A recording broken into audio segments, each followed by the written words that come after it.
김기표 의원님. 네, 경기도 부천시열 김기표입니다. 윤석열에 대한 재판, 내란 행위에 대한 재판이 얼마 전에 1심 재판이 있었습니다. 비록 무기징역이 선고됐지만 그가 한 행위, 그가 대한민국 민주주의에 끼친 해악을 생각할 때 무기징역은 한참 모자란다고 하겠습니다.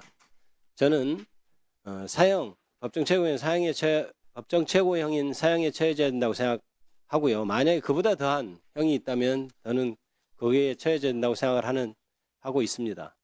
불만족스럽지만 어찌됐든 결과는 항소심과 상고심에서 그 죄에 응당하는 선고가 내려질 것으로 믿고 사법부는 그에 대해서 유념해야 할 것입니다. 우리 국민들이 똑똑히 지켜볼 것입니다.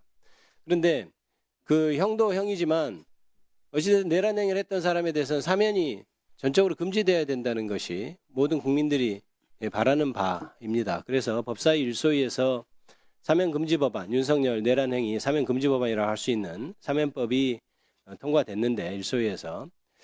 그런데 이게 반대하는 쪽에서 대통령의 고위 권한인데 위헌 소지가 있는 것 아니냐 이런 얘기가 끊임없이 됐지만 일소에서 우리가 검토해 봤을 때는 위헌 소지는 없는 것으로 그렇게 법안을 잘 만들었다고 생각합니다. 그런데 이게 대통령이 헌법상 부여된 고위 권한과 충돌되는 것이 아니냐는 의견도 제시되고, 그다음에 그 제한이 어느 정도가 돼야 되는가에 대해서도 다양한 의견이 있는 것 같습니다. 그래서 그 부분에 있어서는 아직 오늘 보니까 윤석열 내란 수계가 항소를 했다고 지금 전에 들었는데요.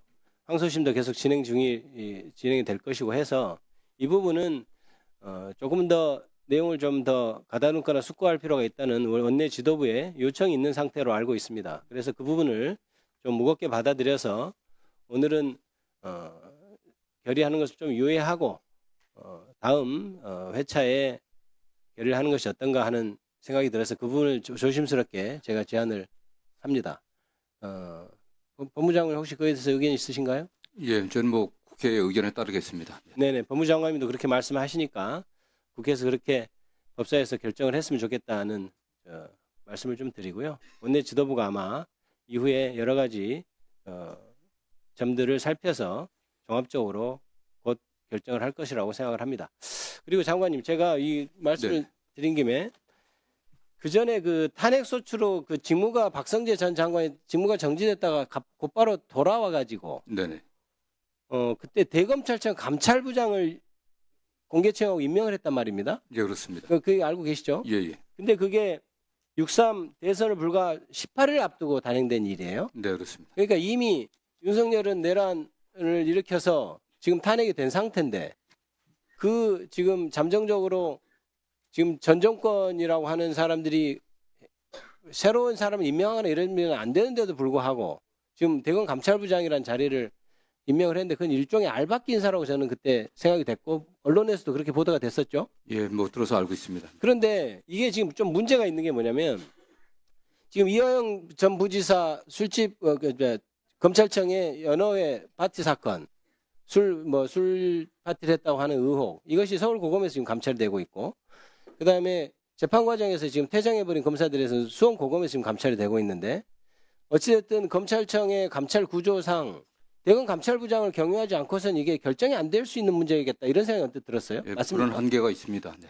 그런데 그렇게 알박기를 해놓은 사람, 그러니까 전 정부의 코드에 맞춰서 알박기 돼 있는 감찰부장이 저렇게 있는 한 감찰이 제대로 되겠냐 이런 생각이 드는 거예요. 그 다음에 지금 검찰에서 그동안 했던 일에 대해서 비리에 대해서 지금 조사를 하는데 검사들이 다 조사를 하고 있단 말입니다. 제가 보기엔 그에서 기본적으로 한계가 있는 것 아닌가. 그래서 지금 이게 지지부진한 원인이 그게 아닌가 생각이 들어요. 그 장관님께서 그거를 좀 살피셔서 이게 도저히 이걸로 안 되면 지금 새로운 정부가 들어서서 기존의 검찰과 법무부가 했던 일을 청산하고 새로운 미래로 가는 법무부, 검찰을 그려야 될 것 아닙니까? 그러면 전체적인 차원에서 과거에 대한 반성, 새로운 미래에 대한 어떤 청사진 이런 거에 대한 어떤 큰 그림을 가지고 새롭게 좀 시작해야 되는 거 아니냐 이런 생각이 듭니다. 그에 대한 고민을 좀 하셔야 되는 것 아니에요? 예, 저희도 뭐 좀 심각하게 고민하고 있습니다. 의원님들 아시는 것처럼 법무부의 지금 감찰관이 장기간 공석입니다. 저희들이 채용 절차에 들어갔기 있지만 언제 될지 모르고 있고요. 말씀하신 대로 좀 대검 감찰부장이 지난 대선 직전에 임명됐습니다. 그런데 대북송금 모욕 그 수사 과정에서의 의혹이라든가 또 대장동 사건에서 공판 과정에서도 여러 가지 증거 조작이라든가 진술 왜곡 이런 혐의들이 의혹들이 드러나고 있음에도 불구하고 감찰의 속도를 좀 내지 못하고 있는 상황입니다. 말씀하신 대로 지금 대검의 그런 문제도 좀 있고 또 이러한 감찰이나 수사를 검사들이 좀 해야 되기 때문에 좀 한계가 있고요. 어떤 결과가 나온다고 하더라도 과연 이게 과거 검찰의 정치 사건에 있어서의 어떤 권한의 오남용에 관련해 갖고 관련된 국민적 어떤 불신은 또 그 의혹을 과연 해소할 수 있겠는지 이런 걱정이 많이 들고 있습니다. 네. 제가 좀 제안을 합니다. 장관님 이것을 그냥 이렇게 알박기한 감찰부장에 막혀가지고 감찰이 제대로 안 되는 상황을 좌시하고 있으면 안 된다. 예. 그래서 전반적으로 검찰과 법무부의 미래를 그리는 어떤 위원회 같은 걸 결성을 하고 그 안에 외부인들이 좀 참여하는 진상조사단 같은 것을 좀 꾸려가지고 제대로 외부에서 감찰을 하지 않으면 이게 계속해서 덮이게 되는 문제가 있다. 감찰 시효도 있지 않습니까? 예. 징계 시효도. 그렇습니다. 그러니까 그 부분에 있어서는 장관님께서 적극 좀 고려하시고 고안하셔서 저희한테 좀 얘기를 좀 해주셨으면 좋겠어요. 예, 뭐, 좀 빨리 좀 진행해야 예, 되겠다. 알겠습니다. 네. 예, 잘 부탁드리겠습니다. 한번 네. 고안해 보시고 고려해 보시기 바랍니다. 예, 예. 예, 마치겠습니다. 네.